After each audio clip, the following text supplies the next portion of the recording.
Former President Donald Trump put on an apron today to pull off a political stunt in Bucks County, Pennsylvania. Do you want to give it a try? I do. Working the fryer to try and claim without any evidence that Vice President Kamala Harris didn't work at a McDonald's while in college, as she said she did. She never worked at McDonald's. At a rally in Latrobe, Pennsylvania, near Pittsburgh Saturday, Trump issued some of his harshest insults of Harris yet. You're a vice president. The worst. You're the worst vice president. And the fact that these people are accusing him of a stage-managed thing, of course the president has to have security because there have been 2 attempts on his life in the last 8 weeks. He can't just walk into a McDonald's and sign a W-9 and actually go on the payroll. That's just not how this works, especially given the security threats on his life.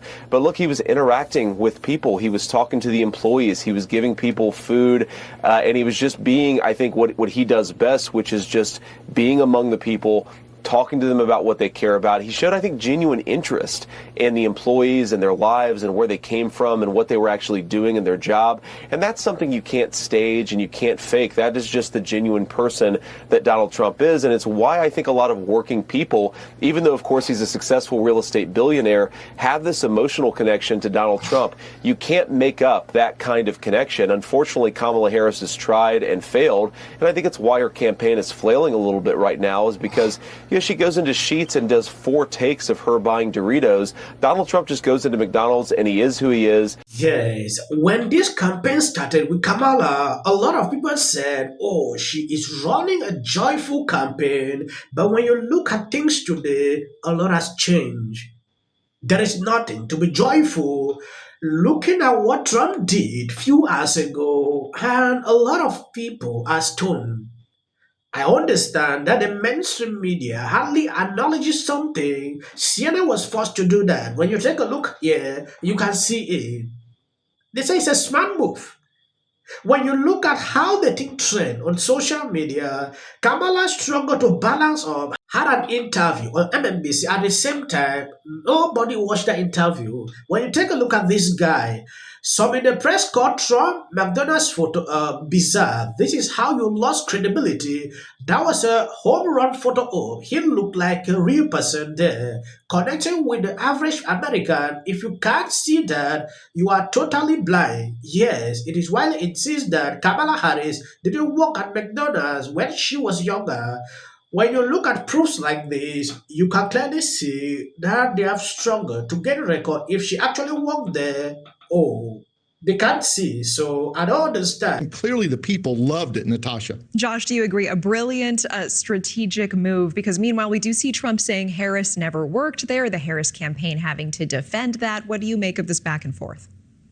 I agree, I do. And if Democrats can't be honest, even when we may detest our opponent, then it's going to be counterproductive for us as a party. It was genius. He took what is such an infinitesimal attack that she never worked at McDonald's. It wouldn't even make the radar in a senior class president campaign, let alone a presidential campaign. And he turns it into another news cycle that he dominates. And quite frankly, it shows his ability to do retail. And I think it should spur the Harris campaign in these last 16 days to do alternative media, to take back, really the narrative and to do shows like Joe Rogan, to do a chicken shop date and utilizing that alternative media, because if Trump continues to dominate the media dialogue for the next 16 days, it's not going to be good for us on election. They are acknowledging that Matt West tweeted the Leafs are setting over Trump's visit to McDonald's because they know that their candidate has never done anything interesting, funny, and relatable. She's not only incompetent and morally vicious, but a total bore on top of it.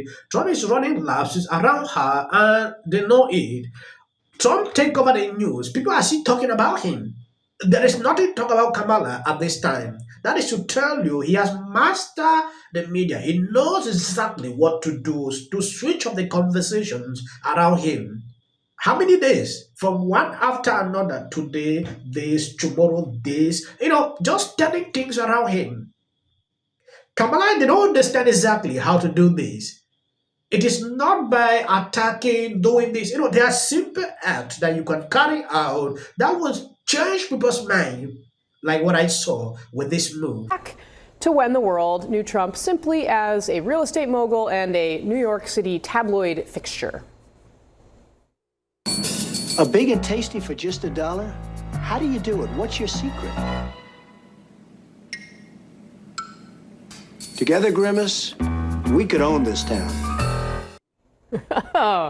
Now Trump is stepping behind the counter at McDonald's, this time for a campaign stop in the battleground state of Pennsylvania. I'm looking for a job, and I've always wanted to work at McDonald's, but I never did. I'm running against somebody that said she did, but it turned out to be a totally phony story. So if you don't mind, I want to work the French fry counter. So Trump there once again claiming without evidence that Kamala Harris never worked at McDonald's in the 80s. That dispute inspiring this campaign stop over the weekend. Trump, of course, no stranger to the Golden Arches, his love for fast food well documented. In 2019, Trump hosted Clemson's football team after they won the national championship and served up this spread of French fries and burgers at the White House. And during his Sunday visit to McDonald's, Trump again put on the apron.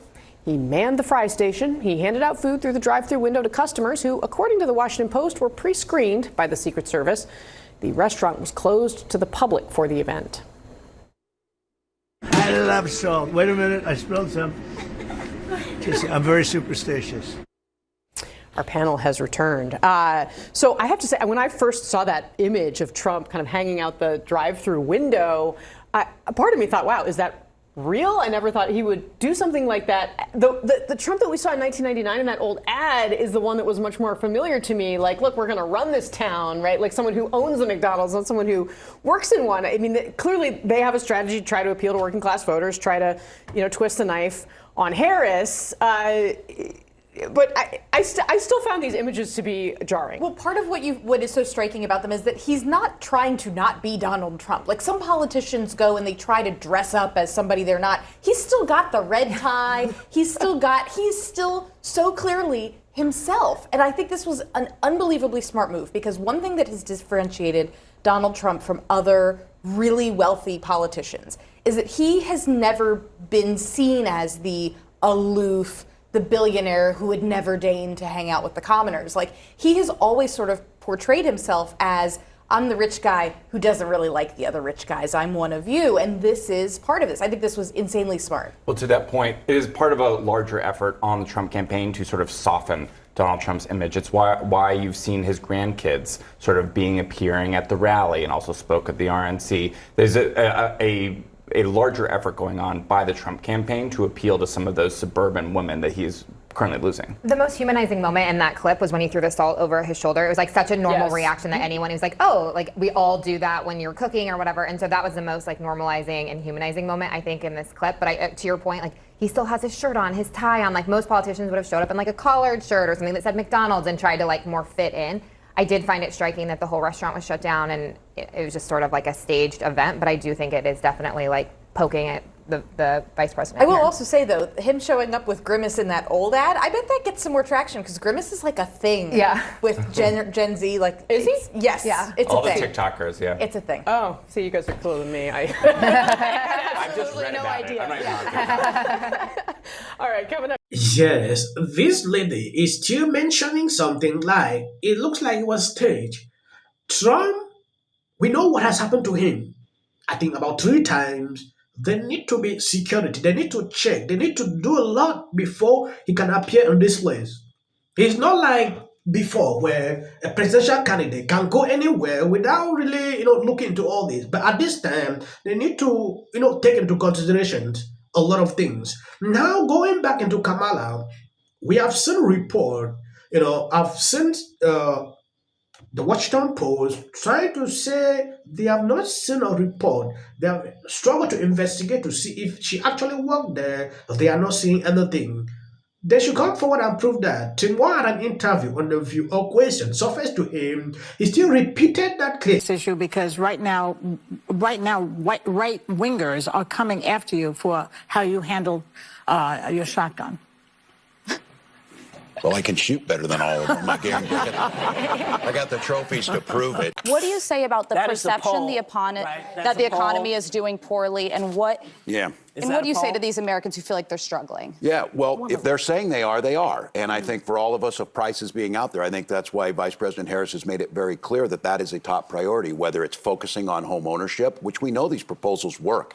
If you do things with down payment assistance and you create 3 million more homes, we were able to do it on a state level in Minnesota. Now Minneapolis has 12% more homes and rents went down 4% last year. This can work on a national level. Vice President Harris and I grew up middle class. We understand that. She actually worked in a McDonald's. She didn't go and pander and disrespect McDonald's workers by standing there in your red tie and take a picture. His policies are the ones that undermine those very workers that were in that McDonald's, whether it's home ownership, health care, reproductive rights, or cost of products. So there's more work to be done. But just to be very clear, nothing Donald Trump is proposing does anything about the middle class. He's still repeating the same talking point. With no proof. That is where my problem is. If they had a proof to back this up, I will understand. And that is something that always triggered me when they always go back, oh, I grew up in a middle class. You know, if you look at Kamala Harris' responses to questions, she always talk about this, oh, I grew up, oh, I grew up. A question that doesn't even warrant you to go back into this, she will do the same. And this guy is just doing the same. Thank you guys who has been there sharing on my videos. God bless you abundantly. Never stop to support me. You'd have to put Hulk Hogan in there. She's the one who is still undefined. Trump has a coalition of voters made up of A, people who really do like him, and B, people who think with all of his flaws, he's still better than far-left insanity. And the voters' big doubt about Kamala is, are you part of far-left insanity? A few weeks ago, Bima had predicted that Trump cannot win. But from the look of things today, he is gradually looking at it differently. Support for former President Trump. Oh, the invitation. It is Elon Musk. Biggest. To be one of the world's great. Understand, if Trump doesn't win, they'll be coming after me. The thing that Donald Trump has ever done is divided this country. America will only be great if you. All right, everyone, November 5th, election mania. Choice is yours. You can go with President Trump, Kane, and The Undertaker, or you can take Kamala Harris, Dave Bautista, and Tim Walz. Talking about what he said before the speech to black men. Is there a Democratic Party? Extreme left. Trump is nearly dominating this lady in all the polls. No, Dems are not scared to death. Enterprise. If you are over 18, please register to vote for something else. Are now stepping forward. Seen before. Trump. I don't care if they write that. No, it was right, and you got. I'm going to shake it off. It's like 73% said they're voting for Trump. Okay, yeah. Kamala, you hired me 4 times. I tell him, I'm like, I'll just pop. How dumb are you? Trump's running.